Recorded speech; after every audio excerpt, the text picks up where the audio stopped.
नमस्कार सगळ्यांना। तर डॉक्टर आपल्याला मोड आलेले कडधान्यच का खायला सांगतात, तर व्हिडिओ संपूर्ण बघा, स्किप न करता। खूप महत्त्वाचा व्हिडिओ आहे। तर मोड आलेले कडधान्य खाल्ल्याने आपल्याला आपल्या शरीराला खूप असे फायदे आहेत, तर पुढे सांगतेच। तर मोड आलेलेच कडधान्य का खायला सांगतात, तर मोड आणून कडधान्य खाणे म्हणजेच जेव्हा त्या कडधान्याला मोड येतात तेव्हाच त्यामध्ये क जीवनसत्व तयार होते आणि मोड आले तरच ते क जीवनसत्व तयार होते। जर फक्त भिजवलेले खाल्ले तर त्यामध्ये क जीवनसत्व तयार होत नसतात। म्हणून आपल्याला डॉक्टर मोड आणूनच कडधान्य खायला सांगतात। तर कडधान्यांमध्ये सगळ्यात जास्त ज्याच्यात प्रोटीन आहे ते म्हणजे मूग। तर मूग हे आपल्या शरीरातील उष्णता कमी करते आणि सगळ्या कडधान्यांपैकी पौष्टिक कडधान्य मूग आहे। तर मुगामध्ये protein 24 gram, carbohydrate 55 gram, fibre 16 gram आणि लोह, कॅल्शियम, विटॅमिन बी, सी मुबलक प्रमाणात आहे। मुगामुळे वजन नियंत्रणात राहते, हृदयासाठी हितकारक आणि पचन सुद्धा सुधारते, रक्तदाब नियंत्रणात राहतो।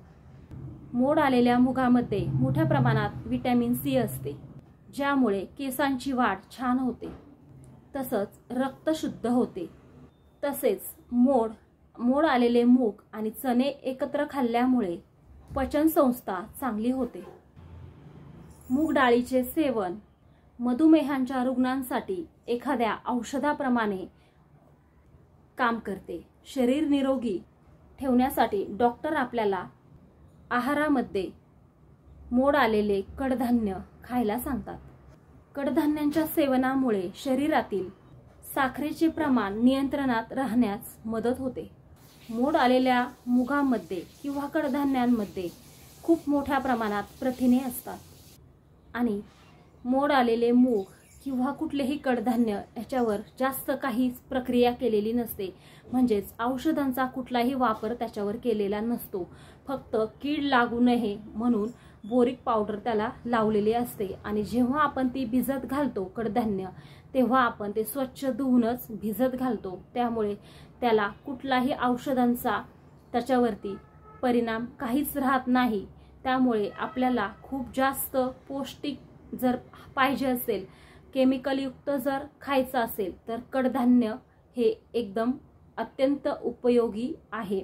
आणि तसं जर पालेभाज्यांचं जर पाहायला गेलं तर पालेभाज्यांवरती खूप प्रक्रिया केलेली असते, खूप केमिकल त्याच्यावर फवारलेली असतात। त्यामुळे खावा का नाही हा प्रश्न आपल्या मनात सतत येत असतो आणि पालेभाज्या फ्रेश राहाव्यात म्हणून त्याच्यावरती खूप जास्त प्रकारे फवारण्या केलेल्या असतात आणि फ्रेश राहाव्यात त्यासाठी किंवा त्याला कीड लागू नये किंवा खराब होऊ नये यासाठी खूप त्याच्यावर केमिकल वापरलेलं असतं। त्यामुळे पालेभाज्या खाताना सुद्धा आपल्या मनात अनेक प्रश्न येतात। त्यामुळे कडधान्य हे सुद्धा आरोग्यासाठी खूप चांगले आहे। फक्त ज्यांना उष्णतेचा प्रकार असेल त्यांनी हरभरे कमी खा, बाकी मुगामुळे उष्णता तर कमीच होते।